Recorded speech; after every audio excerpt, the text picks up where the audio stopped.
The coffee machine hissed like a serpent as I slammed the portafilter into place, my hands shaking from the adrenaline still coursing through me.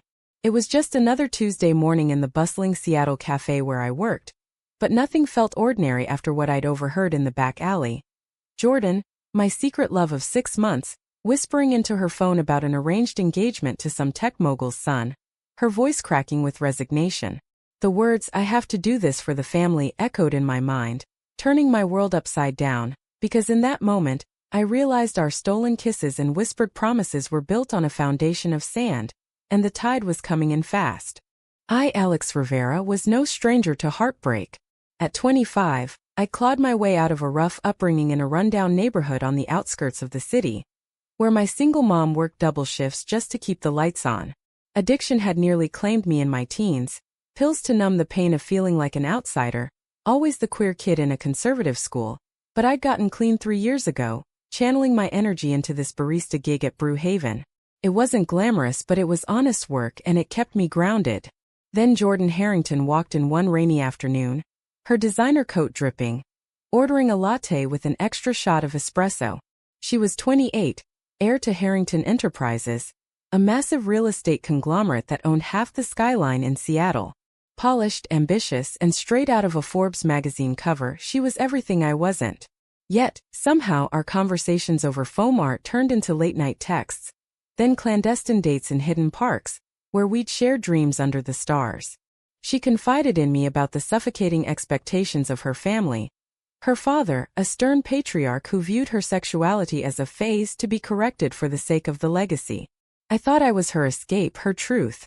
But that phone call? It was a gut punch. Wiping down the counter, I forced a smile for the next customer. But my mind raced. Should I confront her? Pretend I hadn't heard?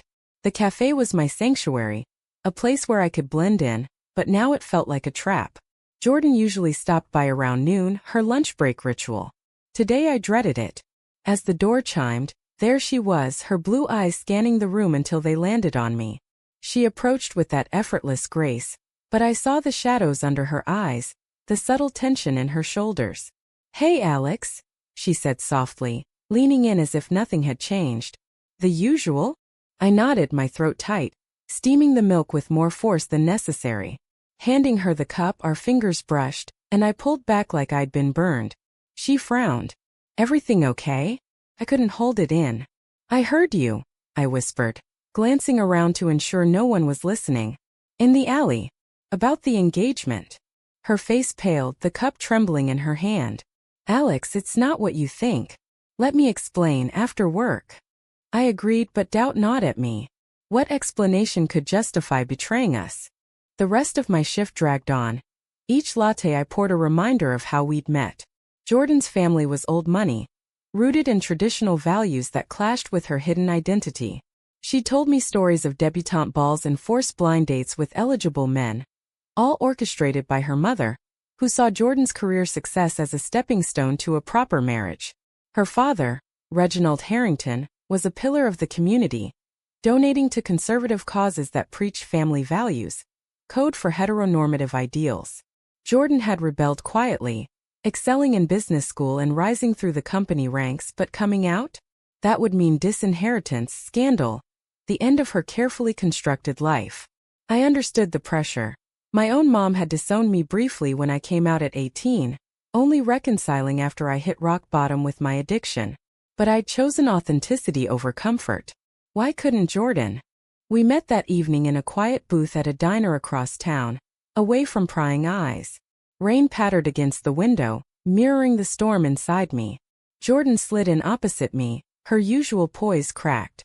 "Alex, my father's health is failing," she began, her voice barely above a whisper. "He's got stage 4 cancer. The doctors give him months. He's pressuring me to secure the family line. Marry Ethan Caldwell, merge our companies. It's not about love, it's business." I stared at her, the words sinking in like lead. "And us? What about us?" She reached for my hand, but I pulled away. "I love you, Alex. But if I refuse, he'll cut me out of the will. Everything I've worked for gone. And my siblings? They'd suffer too." Anger flared. "So you're choosing money over me? Over who you are?" Tears welled in her eyes. It's not that simple. This could protect us in the long run. I could change things from the inside. But her words rang hollow. That night, as I walked home alone, the betrayal settled in my chest like a stone. How could love survive such a compromise? The next few days blurred into a haze of avoidance. I switched shifts to dodge her visits, but Seattle wasn't big enough to hide forever. My best friend Mia, a fellow barista and my rock through recovery, noticed my distraction. "Spill it, Alex," she demanded during a slow afternoon. I confessed everything, the words tumbling out. Mia, openly gay and unapologetic, shook her head. "She's playing both sides. You deserve better." But did I? My past flaws, the relapses I'd hidden from Jordan, the nights I'd craved escape, made me question if I was worth fighting for. Meanwhile, Jordan texted relentlessly. "We need to talk. Please." I ignored them, burying myself in work. Then came the confrontation that changed everything.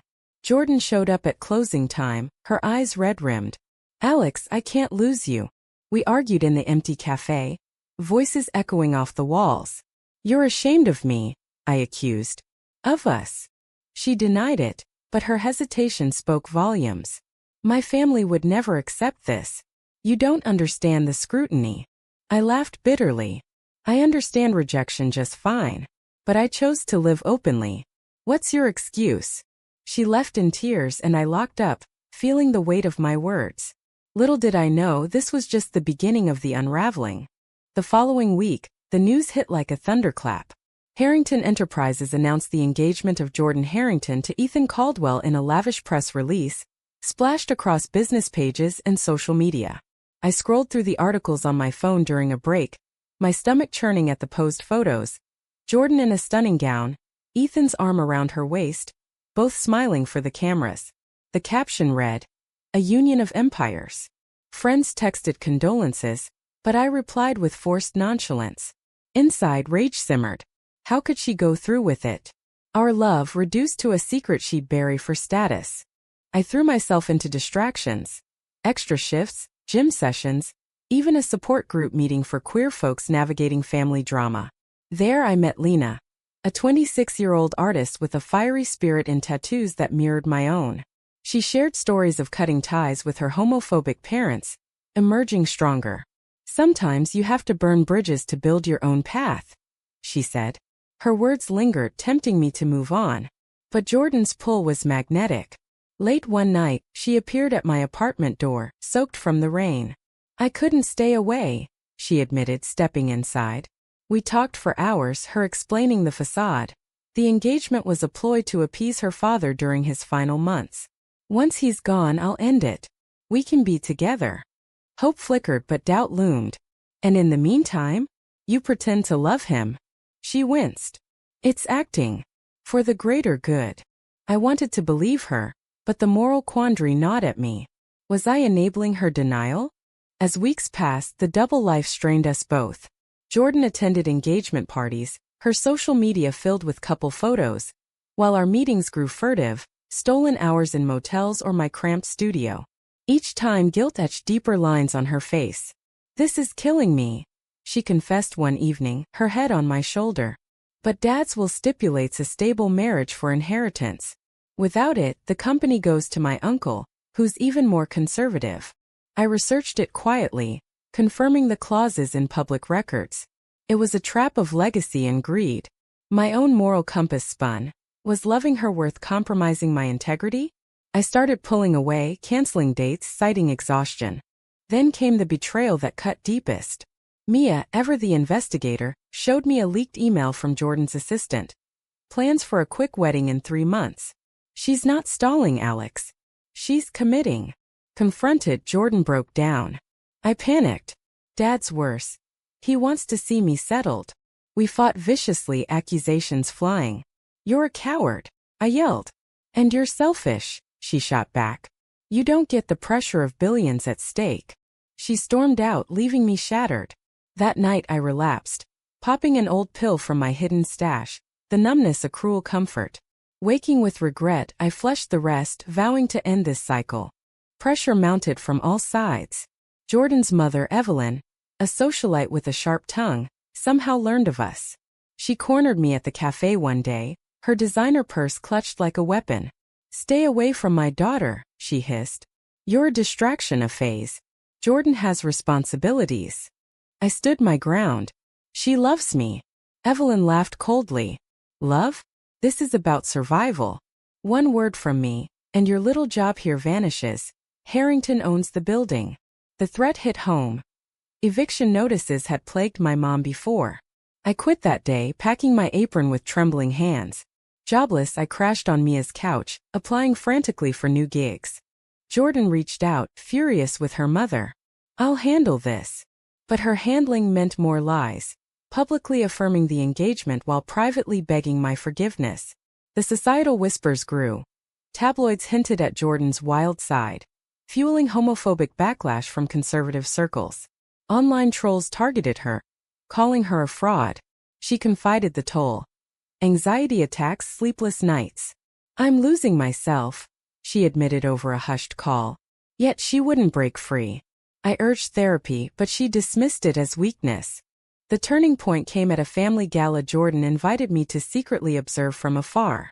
Hidden in the shadows of the opulent ballroom, I watched her laugh with Ethan, their dance a performance of affection. Jealousy burned, but so did pity. Later in a side room we met. "I can't do this anymore," I said. "Choose him or me." Tears streamed down her face. "If I choose you, I lose everything. Family, fortune, identity." I walked away, heartbreaking, knowing the cost of her indecision.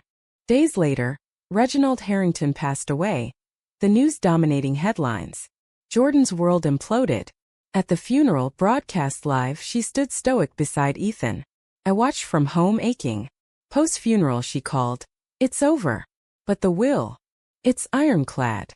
The mending began tentatively, but scars remained. I found a new job at a queer-owned coffee shop, rebuilding my life. Yet the damage lingered, trust eroded, self-worth questioned. With her father's death, Jordan inherited a fractured empire. The will, as promised, tied her hands. Full control only upon marriage to a suitable partner, vaguely defined but clearly implying heteronormative norms. Her uncle Victor, a ruthless board member, challenged it immediately, filing lawsuits claiming Jordan's lifestyle disqualified her. Whispers of our relationship leaked, courtesy of Evelyn's spiteful allies. Suddenly, Jordan faced not just grief but a corporate war. "They want me out," she told me in a frantic meeting at a neutral park. Victor's rallying shareholders with homophobic rhetoric. I listened, empathy warring with resentment. "Fight back openly. Come out." But fear paralyzed her. It would tank the stock. Thousands of jobs at risk. I threw myself into advocacy, volunteering at LGBTQ+ centers, channeling pain into purpose. Lena from the support group became a close friend, her boldness inspiring. "Why settle for half a love?" she asked over coffee. Temptation stirred. A date with her, innocent but charged.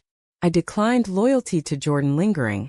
Meanwhile, Jordan navigated board meetings, her engagement to Ethan a shield. But cracks showed. He sensed her detachment, confronting her privately. "Is there someone else?" Leaked audio revealed her evasion, fueling more scandal. The societal backlash intensified. Conservative media painted Jordan as a hypocrite, eroding her reputation. Protests outside Harrington offices demanded transparency. Jordan's mental health plummeted. Therapy sessions she finally attended revealed deep-seated shame from years of suppression. "I was raised to believe love like ours is wrong," she confessed to me one night, breaking down in my arms. "But with you it feels right." We rekindled cautiously, but the external pressures mounted. Evelyn disowned her verbally, cutting off personal funds. Jordan moved into a modest apartment, a far cry from her penthouse. Then the ultimate test. Victor orchestrated a shareholder vote to oust her. Desperate, Jordan considered marrying Ethan for stability. "It's temporary," she pleaded. "Divorce after." I exploded. "That's not love, that's transaction." The argument escalated, dredging up past hurts. "You relapsed because of me," she accused, having discovered my slip. "And you lied to everyone," I retorted. We parted in anger, a chasm widening. In solitude, I reflected on my choices. My mom, now supportive, advised, Don't lose yourself for someone else's battle. I focused on healing, attending NA meetings religiously. Jordan, isolated, faced a pivotal board meeting. Leaks suggested she'd affirm the engagement publicly. Heartbroken, I prepared to move on. But fate intervened. On the eve of the vote, Jordan called a press conference. Cameras flashing, she stood tall. I've lived in shadows too long, she declared. I'm gay, and I'm in love with a woman who's shown me true strength. The room erupted. She renounced the engagement, challenging the will's clauses as discriminatory. Stocks dipped, but allies rallied, progressive investors, LGBTQ+ groups. Victor's ploy backfired. The board sided with her. Elation mixed with terror. Jordan arrived at my door that night, media frenzy behind her. I chose you. Us. We embraced, but the cost was evident. Family estrangement, financial hits, public scrutiny. Evelyn sued for defamation, dragging our relationship into court. This is the price, Jordan said wearily. I nodded, knowing my own flaws, doubts, insecurities would test us further. As months unfolded, we navigated the fallout. Therapy helped Jordan unpack trauma. I shared my addiction story openly. Society's gaze was unrelenting, hate mail, doxing attempts. But support grew. Features in progressive magazines, invitations to speak at pride events. Our love deepened amid adversity, but not without sacrifices. Jordan downsized the company, prioritizing ethical practices over profit, alienating old guards. Yet doubts crept in. Was her coming out genuine or forced by circumstance? One evening over dinner I voiced it. Did you do this for me or for you? She paused, eyes searching. Both. But mostly for the life I want.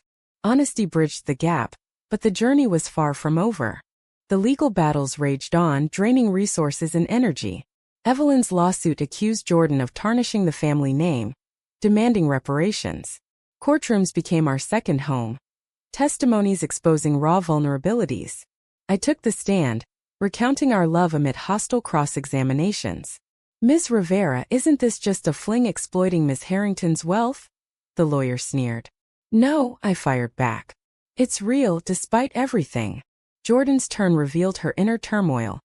Years of suppression. The moral weight of deception. The judge ruled in our favor, deeming the claims baseless, but the victory was Pyrrhic. Legal fees mounted and public opinion split. Corporate intrigue persisted.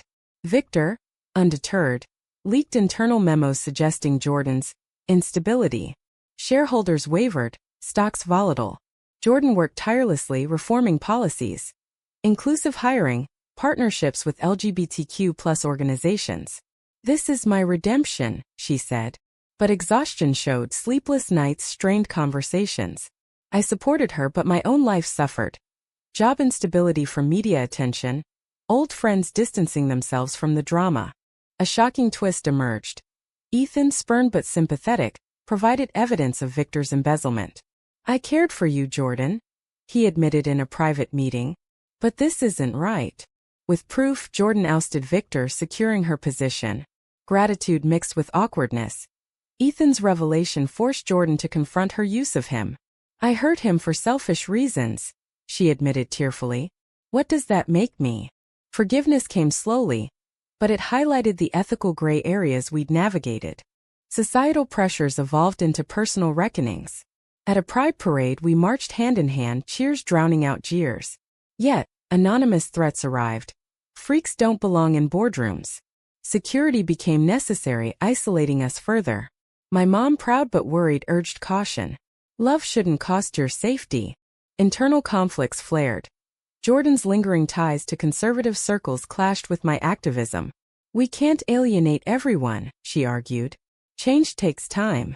I pushed back. At what cost to our souls? Betrayal struck again from an unexpected source. Mia, jealous of our reconciliation, leaked a private conversation to tabloids, twisting words to portray me as manipulative. She said you'd relapse without Jordan's money, the article claimed. Devastated, I confronted Mia. Why? Tears fell. I thought I was protecting you. The friendship ended, a painful loss. Jordan stood by me, but trust issues resurfaced. Everyone has an agenda, I muttered. Healing required tough decisions. We sought couples therapy, unpacking resentments. I chose you, but the baggage is heavy, Jordan said. And I forgave too much, I replied. Progress was incremental. Setting boundaries, prioritizing mental health. Jordan donated to addiction recovery programs, honoring my past. I encouraged her philanthropy, bridging our worlds. Highs followed lows. A magazine cover story celebrated us as trailblazers, inspiring others. But at a family reunion Evelyn crashed, venom spewed. You've destroyed our legacy. Jordan stood firm. No, I've rebuilt it honestly. The encounter left her shaken, questioning if the fight was worth it. As stability returned, we planned a future. A quiet commitment ceremony, away from spotlights. Yet doubts persisted. One night, staring at the city lights, Jordan asked, "Was it all a mistake?" I held her. No. But the price? It's steep. We pressed on, knowing love's fragility. In the aftermath, our lives intertwined more deeply. But the scars of conflict shaped every step. Jordan's company thrived under progressive leadership, profits rebounding with ethical appeal. Yet, personal tolls accumulated. Therapy bills, lost relationships, constant vigilance against backlash. I advanced in my career, managing a chain of inclusive cafes, my story empowering employees. But nights brought nightmares of relapses, betrayals replayed. A final confrontation loomed when Evelyn, terminally ill, requested reconciliation. Jordan hesitated, the moral dilemma tearing at her. She hurt us, I said. But she's family. Jordan visited alone, emerging changed. She apologized in her way. Regrets about Dad's influence. Forgiveness? Partial. It didn't erase damage but offered closure. Our commitment ceremony was intimate, vows exchanged under Seattle's skyline. I choose you, flaws and all, Jordan whispered. Joy mingled with realism. Society's acceptance was incomplete, challenges ongoing. Years condensed into reflections. We advocated together, speaking at conferences, but debates arose. Jordan's pragmatism versus my idealism. Not every battle is winnable, she'd say. But we must try, I'd counter. The push-pull strengthened us, but questioned sustainability. In quiet moments we pondered the costs. Lost innocence, fractured families, ethical compromises. Had love justified the pain? Was it right to sacrifice personal truth for familial duty? Or does authenticity demand we pay any price to live openly?